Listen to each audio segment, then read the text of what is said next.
Hey there, welcome back to a brand new video. My name is Musa Jallo, and in today's video, I'm gonna be reacting to a video by Rabona TV, and the video is entitled "How One Club Split in Two and Divided a Country: Roots of the Rivalry." Soweto derby. So with no further delay, let's get into the reaction.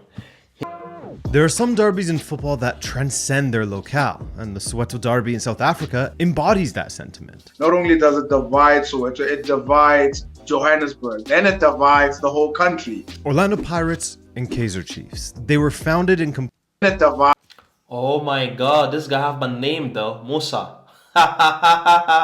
That's good though. I'm happy to say my name. the whole country. Orlando Pirates and Kaizer Chiefs. They were founded in completely different eras in history, but they're forever linked thanks. Oh, by the way, if I'm not mistaken, there's a Liberian who played for Orlando Pirates, and his name is, I think it's called like Anthony Lamfo. So if you know Anthony Lamfo, he's like a former football player. Let me know in the comment section below, you know. Sorry for the interruption. This is a message from editor Musa. Anthony Lamfo, he actually did play for Jomo Cosmos, Supersport United, Mamelodi Sundown, and the last club he played for in South Africa was Cheif United. It's crazy though. Of all the teams I could name, I named like Orlando Pirates. The other team he didn't play for, you know, because he literally played for like 4 different teams. To one man. Despite this link, they represent completely different things. Orlando Pirates is just heritage. It's football heritage in South Africa. Kaizer Chiefs was the most decorated side in South Africa. They had won the most trophies ever as well. Far more than what an Orlando Pirates would have won. So for this episode of Roots of the Rivalry, let's dive into El Clásico. So like, even though like the Kaizer Chief is like younger than Orlando Pirates, but they have won more trophies. Is that what he said? You know, I'm not quite sure. You know, but like I think that's what he said. AKA the Soweto derby, to find out what's at the heart of this division. Hey guys, I'm Adrian and welcome to Rabona TV's longest running series, actually, Roots of the Rivalry. I love this series. I know it was on hiatus for a while, but I love it because it allows me to learn so much about the football culture in places that I typically don't cover on the channel. And I hope you enjoy that too. This one was incredible to work on, and if you find yourself enjoying this video and wanting more from us here at Rabona TV, whether that's Roots of the Rivalry, explainer videos on concepts in the world of football, profiles on players and clubs around the world, variety is what we like around here.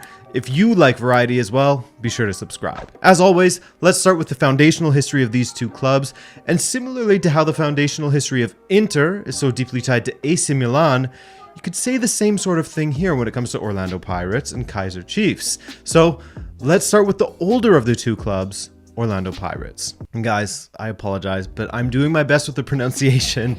I looked up as much as I could, but as a Canadian, it's not gonna be perfect. That is like so weird to say, like, you know, like I normally laugh at people when they mispronounce things, but like if you go to like a new country like South Africa, for example, you're not used to the way to speak, you know, like it is so like crazy how many things you mispronounce, you know. But I don't laugh at anybody with like a bad intention. I just find it funny, you know, because like if I do the same thing, because I expect people to laugh at me and then correct me, you know, like in a good way, you know, not like in a bullying way. So a pre-apology here, typically Canadian. For this section, we'll have help from freelance journalist and certified football coach Newo Petlu, who is from Orlando and is, of course, a diehard Pirates fan. You said that you were born into being an Orlando Pirates supporter, so it's passed down through the family, I guess? Literally like that. There was a picture in my house of the squad of the Orlando Pirates that won the CAF Champions League in '95. So that's literally my first memory of any football club or anything to do with soccer, and it was Pirates. Okay, this is gonna be so sad for me to say, you know. I really like South Africa. South African people, they are some of the nicest people I've known across the internet. But it's not soccer, man. It's football, you know. Can we like just like say football, you know, and leave the US alone in their soccer things, you know? Like it sounds so weird from the young people to call it soccer, you know. Like just say football, you know. Like football. Football is good. So, as we have seen time and time again, the founding of most clubs either happens in a church, an athletics club, a school, or what have you. And the founding of Orlando Pirates is no exception. Back in 1934, in Orlando East region of Soweto, southwest of Johannesburg, the Orlando Boys Club had a football team, but more like a group of teenagers that just played amongst themselves at the boys club. That is until a boxing coach by the name of Andries Pelepele Mkhwanazi suggested that in 1937 they form an actual football team that would compete against other clubs in the area, and they did so. The club is a huge social symbol in Orlando. Orlando was founded in 1931 and Orlando Pirates was founded in 1937. So I'm guessing that like this Orlando Pirates is not like the oldest team in South Africa. It could be like one of the oldest teams in the country, but it's not the oldest team, like when it comes to to the football league. So it's almost as old as the township itself, and the township is where like great players, great coaches, great musicians have all been coming from that place in Orlando. So that's where the history is rooted. That's why the club is so important, because the old version of the stadium, that's where political figures would hold their social meetings and all those sort of gatherings. The club was a symbol for the community, and it just kept on growing.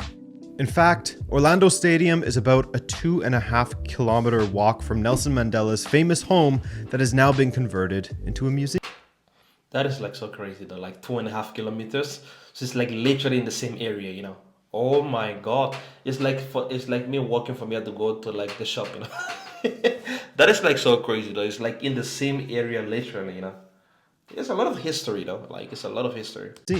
Now, before the Orlando Boys Club joined a professional structure, football structure that is, they would play friendlies against other clubs, join regional tournaments, etc.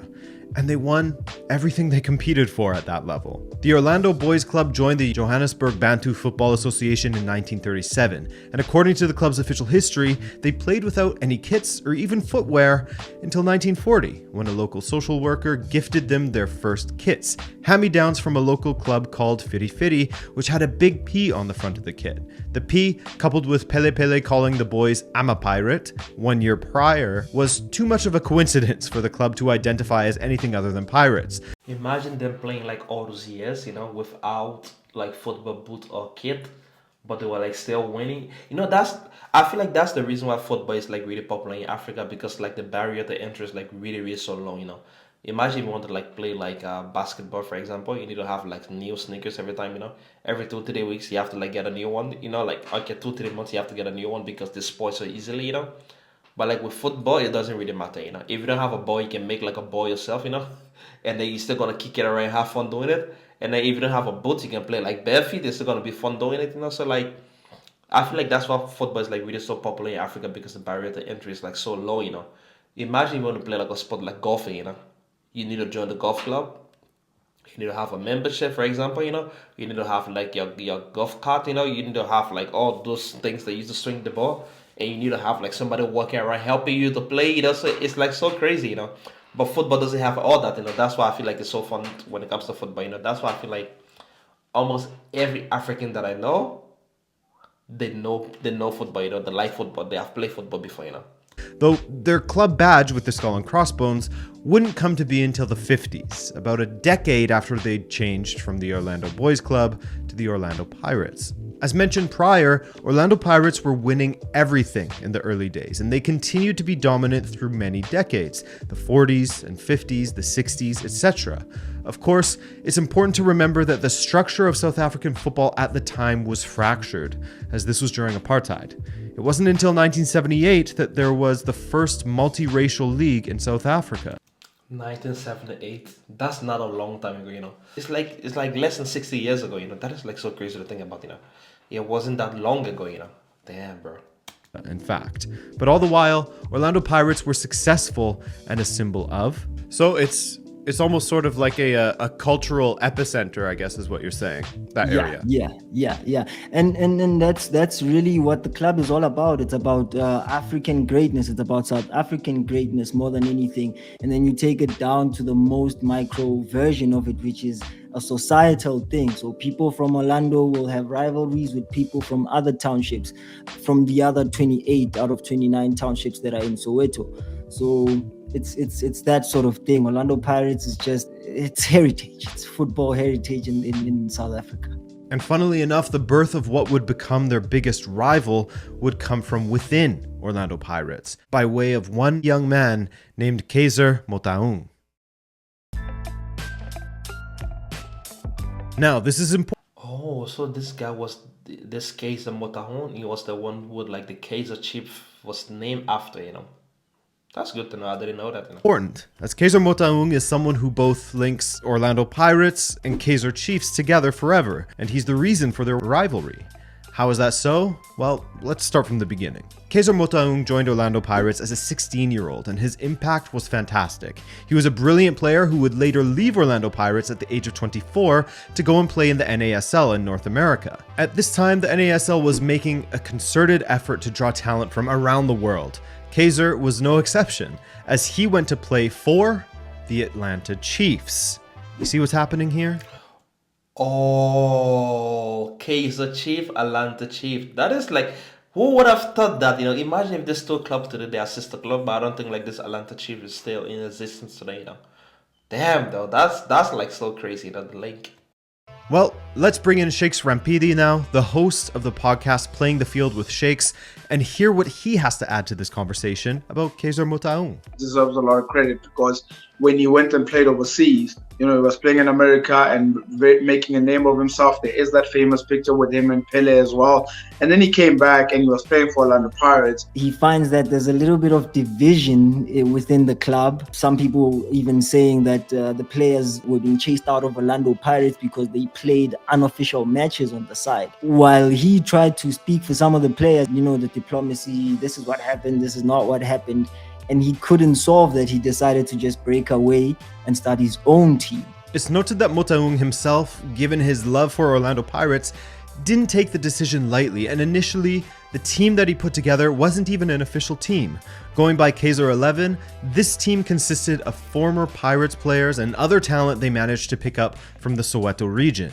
Given they weren't a formal club just yet, they mostly played friendlies against other big teams. And in fact, the old people always tell us that they used to beat huge clubs. It's like mad to think about, you know, like the Kaizer Chiefs, you know, at the time there wasn't like an official team, but then they were like beating a whole lot of big teams in the area. That is mad, man. You know, that's the thing about football, you know. Like football, you can trash talk all the time, you only talk outside. But when it comes on the field, it's like 11 against 11, you know. It doesn't matter what you talk or what you didn't talk. It doesn't matter like your resources you have or what you don't have, you know. If it's on the pitch, it's like what you can do is like what you can do, you know. It's like really so crazy, you know. many people pressured Motaung to formally create a club, and finally, on January 7th, 1970, he gave in to the wishes of the people who were so impressed by the Kaizer 11. Taking the things that he had learned during his time with Atlanta in the United States, including the inspiration for their name and badge, as you can see, as well as bits and pieces of knowledge from his time at Orlando Pirates, the Kaizer Chiefs played an expansive, flowing kind of football that was not yet common in South Africa. Also, his approach to running a club was vastly different given his experience in the United States. That led to an increased popularity among supporters, and it's a reputation that stuck with the club for decades. The way that they were playing back then, the style, the swag was really brilliant. And that's what really attracted me to the way that they played, the way that they scored goals, the way they defended, the way they played as a team. I thought, yeah, this is the one that resembles me the most. The club overall for me represents love and peace. You know, it's all about being a family. You know, it's always been about being a family, being one with one another, being able to fight what Kaizer Chief does not condone any act of violence. Such behavior goes against the very ethos of what Amakosi stands for, which is love and peace. It besmirches the reputation of the club and the millions of the well-mannered supporters who make up the Kaizer Chief family. You know? We appeal for calm, love, and peace. That is like so crazy. I like this word, besmirch. I don't even know what is that. I think like I'm murdering, you know, like I'm sorry. Able to do was connect with the fans. You know, they were just able to just connect with the fans in some sort of way. The players were able to connect with the fans, even just the way that they played, the way that they embraced each other after games as well. That was the key thing for it, was to say that you are part of us on this journey going forward as Kaizer Chiefs, and everything that they do achieve, you almost felt like, oh yeah, I kind of helped them achieve that too, because they made you feel like you're actually part of the team. This style of play and the fact that Kaizer Chiefs were recruiting players from already established teams in the area made for some unhappy customers in the league. As their own history puts it, many weren't happy with this upstart club, Kaizer Chiefs. Of course, they wouldn't have cared about them if they weren't very good, but they were very, very good indeed. What would probably differentiate it from Orlando Pirates is that the success that Kaizer Chiefs had, I think I have in overall versus an Orlando Pirates. Orlando Pirates is very successful, there's no denying that. But at Kaizer Chiefs, there was a long period where this club you almost guaranteed every season they were going to win a silverware. That is like so crazy to think about, like I feel like, like sometimes when it comes to like football, right, like if you think about like the big five list, sometimes like maybe like the past decade, like Manchester City, they have like dominated like the Premier League, and then like also when you look at Barcelona, like maybe like the past decade, Barcelona like they really dominated the Spanish league also. But then if you see Real Madrid also in the Champions League, by the way, which I support Real Madrid, they like dominated the Champions League for like the past maybe 5 to 10 years, So it's like football. I feel like they have that season, So if your time comes, it's like you go to like make the most use out of it and like take it to the next level, because you never know when next is gonna be a turn to like dominate again, So when you have the chance to like run over it, Oh, almost every season. And they were just always just breeding success all the time. But another thing that both Orlando and Kaizer Chiefs stand for, which of course leads to furthering their rivalry, are their ties to the Soweto region. Born and bred in the Soweto region. Proximity often leads to rivalry. The name Soweto, of course, is a syllabic acronym for Southwestern Townships. Southwestern Township. Soweto. I didn't know this actually, I didn't know this before this, because like I always think like, where does this Soweto word come from? Like Southwestern Township. I'm even learning about South Africa in a football video, Crazy. Soweto. And these townships were created by the white government to separate black people from white people, sending the black people away from Johannesburg to these townships and out of the white areas. Football, just as it is around the world, will have become an outlet for the people of Soweto. The club was made like for Soweto and the people that are there, and was made by the people there too. So when you're giving other people a chance, and as well as also maybe some rival players coming to play for Kaizer Chiefs, that really made the team take off. Take off they did, as for a long time, Kaizer Chiefs were the most successful side in South Africa, winning numerous trophies and overtaking Orlando Pirates. And funnily enough, their success and their proximity to Orlando actually caused them to eclipse one of the clubs that made up the original Soweto derby. The original Soweto derby, actually, to go back to the history, was actually between Orlando Pirates and Moroka Swallows, which is a team from Soweto also. I wonder like this Moroka Swallows, Moroka Swallows, are they still in existence today, Like, because if I'm being honest with you, I know South Africa, they have one of the biggest league in Africa, probably like the second biggest in Africa behind like the Egyptian league. But the only teams I know for South Africa is like the Kaizer Chiefs and like the Orlando Pirates, if I'm being honest with you. And the only reason I know them because we used to have DSTV and I used to like see them on DSTV sometimes, It's crazy. So it went from Orlando Pirates having its rivalry with Moroka Swallows to Kaizer Chiefs overlapping Moroka Swallows in terms of popularity and now being the new derby.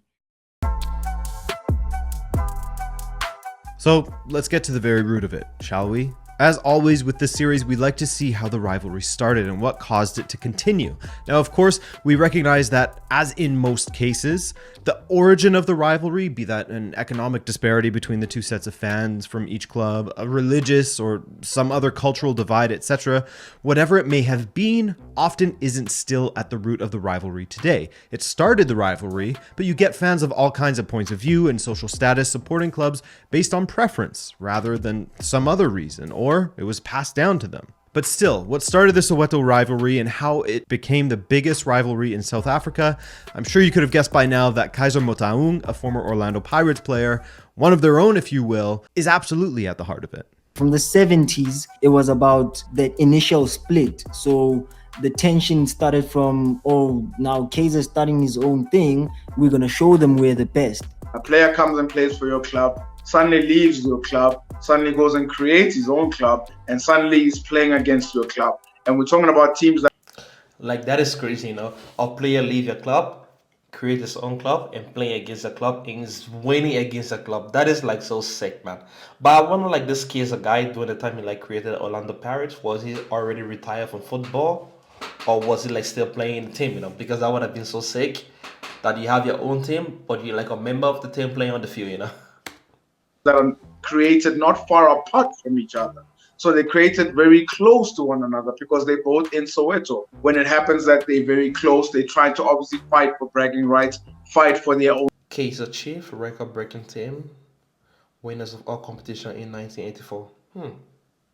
space as well, and having to compete in that sense. And from then on, this rivalry grows bigger to a place that now it starts to divide Soweto. And once you start rivaling the big dog, which happens to be Orlando Pirates, it definitely gives them a huge plus. A boy genius joined Orlando Pirates at 16, went away to America, enjoying notoriety and experience, returns to South Africa and the Orlando Pirates, and through the circumstances we went over surrounding the disputes at Pirates, he starts his own club. It's understandable why this rivalry started. It's similar in a sense to that of the Milan derby, in that the initial fracture saw a group of players from AC Milan start Internazionale. It's that same combination of one of your own starting a new club mixed with the proximity that can only lead to rivalry. But there's an important component that has come into play as well for it to truly blossom into a great rivalry: success. And Kaizer Chiefs has had a lot of it. Up until recently, Kaizer Chiefs was the most decorated side in South Africa. They had won the most trophies ever. Up until recently, you know. So like, I wonder right now which team is the most decorated in South Africa, you know. As well, and far more than what an Orlando Pirates would have won. Orlando Pirates now in the 90s and 95 specifically, winning the CAF Champions League now sets a different kind of competition where we're saying, okay, Kaizer Chiefs, you look good. You've amassed a number of fans, especially the younger generation, but we still have the star. So Orlando Pirates took This rivalry to me, like, it sounds like Arsenal and Chelsea, you know. Arsenal and Chelsea like really hit each other, you know. But like, you know, Chelsea, they have like those Champions League medals, you know, which Arsenal doesn't have, you know. So that is like so crazy, you know. It's like the same year, you know. a lead in that respect, while Kaizer Chiefs continued to dominate on a more local front. Kaizer Chiefs, no star. We're waiting for the star, man. Yes, I'm sure all football fans have had some sort of argument that is similar to that with rival supporters of another club. Hey, we have the most domestic titles. Yeah, well, we have won a continental trophy recently.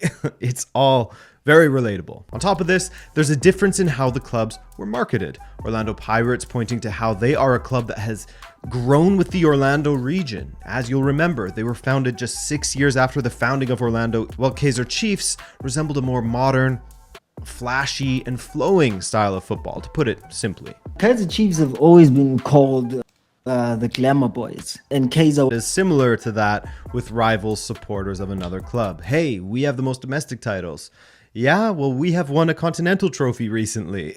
It's all very relatable. On top of this, there's a difference in how the clubs were marketed. Orlando Pirates pointing to how they are a club that has grown with the Orlando region. As you'll remember, they were founded just 6 years after the founding of Orlando, while Kaizer Chiefs resembled a more modern, flashy, and flowing style of football, to put it simply. Kaizer Chiefs have always been called the Glamour Boys, and Kaizer was obviously a young team owner in comparison to the older heads that were running with Orlando Pirates from back in the days. So Kaizer Chiefs sort of represented a fresh, new approach, at the time, a modern. Sometimes like you just having like a different perspective, like a different idea, different way of doing things. It's like all you need to like set you apart, you know, like because if Kaizer Chiefs, they was gonna like have like the same mentality of the Orlando Pirates, you know, and not try to be flashy, not try to have like the nice jersey and stuff like that. Probably they would have been Orlando Pirates shadow, you know. But then they took a new approach, so that really helped them to stand out. You know, I feel like that's really good to know. modern day approach, and that has sort of trickled down to being what the club is about. You even look at the colors, it's flamboyant, golden, yellow sometimes. So Kaizer Chiefs has always been the more appealing to the eye, the more commercially appealing, While Orlando Pirates, they've been around longer, they've achieved continental success. But while this derby would divide Soweto, it also had a way of bringing the people together as well, as football has a habit of doing worldwide during City Bay. This name sound like a West African name, you know. I don't know. Is that if that's E, it sounds like a West African name, you know. times of hardship.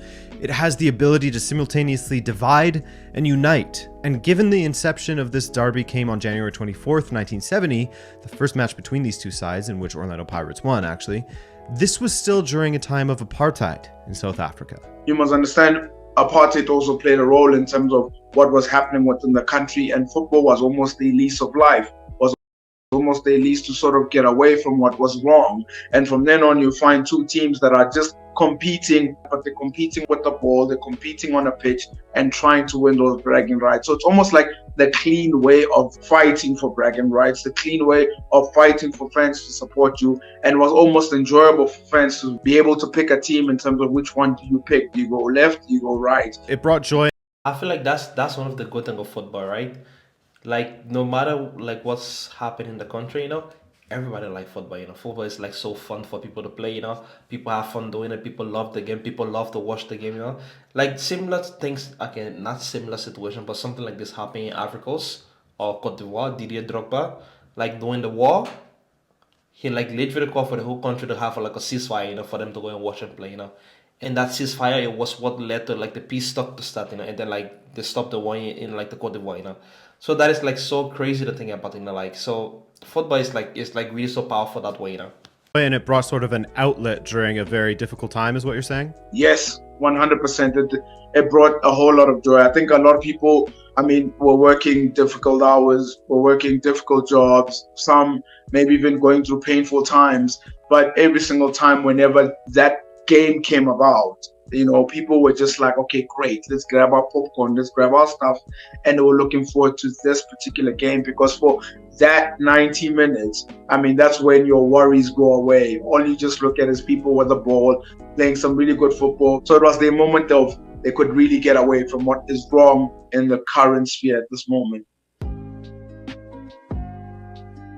However, the recent version of the Soweto derby has come under fire a little bit, with many supporters and even individuals in the media pointing to how boring or unimportant it has become. That is weird though. Their words, not mine. So it's become, the modern day version has become more of a commercial battle, more than maybe on the field, you would argue, because sometimes the games have gone 6 games in a row without a winner. And the Oh, that's why they like the Soweto Derby. Another draw on the cards. Like 6 games sometimes in a row without a winner, you know. Orlando Pirates, you know, like it could be like they're probably really investing into their team. And then like Kaizer Cheif, they could be like they are really investing into their team. Also, it's like really so hard for one team to have like the edge over each other, you know. And maybe also like South Africa is not as divided back then as it was today, you know, like people have like, you know, that anger built up inside them to like fight for something like more, you know. So now it's like probably just pure football, you know. Like right now, you just go like, oh, you know what, this is a job for me. Let me just go and play football, you know. But it could be like those players back in the days. For them, it was like more than football, you know. It was like them maybe their own way of fighting for freedom and stuff like that. So maybe I feel like maybe that's why it's like that today. But I don't know. I'm just like guessing here right now, you know. fans were really disappointed, and some people would even be reluctant to go to the stadium because of that. And some would argue that it's the derby has lost its value. Much of that is due to the recent success, not just success, but absolute domination by the Mamelodi Sundowns, who won the CAF Champions League in 2016. Oh, I think I've heard about this team also, you know, like this Sundown, you know. That is crazy though. And have won the Premier Soccer League in 2014, 16, 18, 19, 20, 21, 22. They've become so successful and they've run away from Pirates and Kaizer Chiefs that because these two are not competing for the league and competing for the African Champions League and competing for the big trophies every single year on a consistent basis, suddenly now you probably find that that rivalry has a bit gone down a bit. I don't think they still like each other, But I think it's Probably like the way I would describe it right now is like it's not a fair comparison, but I feel like I want to like compare it like to the Merseyside derby, between Liverpool and Everton. Liverpool is like so dominant, like they are like so dominant in the Premier League, in the Champions League. But then you have Everton on the other side, they have this rivalry, but they are not as dominant as Liverpool. So it's like it is a rivalry, but it doesn't really feel that way sometimes. So that's how I like compare it. it's just they both don't like the fact that now there's a Sundowns. It's looking like it's running and it's Usain bolting it. This like the classic, like your enemy, my enemy, like the enemy of my enemy is my friends in a way. So like maybe like this some down team is like become like the enemy of both Orlando Pirates and Kaizer Chiefs. So that's why you're like, you know what, we can probably stop hitting each other a little bit and like focus on those guys, because they are like dominating us. And it's just not coming back. It's the old the enemy of my enemy is my friend kind of Exactly what I wanted to say, but I mispronounced it, I misquoted it. situation. Maybe not friends, but something closer to that from what it used to be. However, the rivalry will never go away, not fully at least. Even if neither team is really playing at the peak of their powers, they are to be forever linked and have given African football so much. Just from Orlando Pirates, right? You get Kaizer who then gives you Kaizer Chiefs. There is no Kaizer Chiefs without Orlando Pirates. So Orlando Pirates sort of takes that big brother status from the two clubs, even though Kaizer Chiefs is the successful younger brother. But he knows where he learned it. He knows where he learned it. Yeah, he knows where he got that heritage from. He knows. Where Kaizer Chiefs can claim they have been far more successful than Orlando domestically, as Newell pointed out, they can always point to the star on their chest and hang over their head that Kaizer Chiefs' namesake, Kaizer Motaung, developed and learned from Orlando Pirates. The never-ending divide will continue, which was brought on by two clubs' proximity in Soweto and their uncuttable ties. Damn, man, like this video I really enjoyed, even though it was a football video, but I really like understand like Soweto, like Soweto the township, because like all my life, all I thought like Soweto was just like a single township, but it's like they have like different township like in that Soweto region, so that is like so crazy to think about. But I hope you guys enjoyed this video. If you do, remember to like it, comment down below. We'll see you in the next one. Peace out.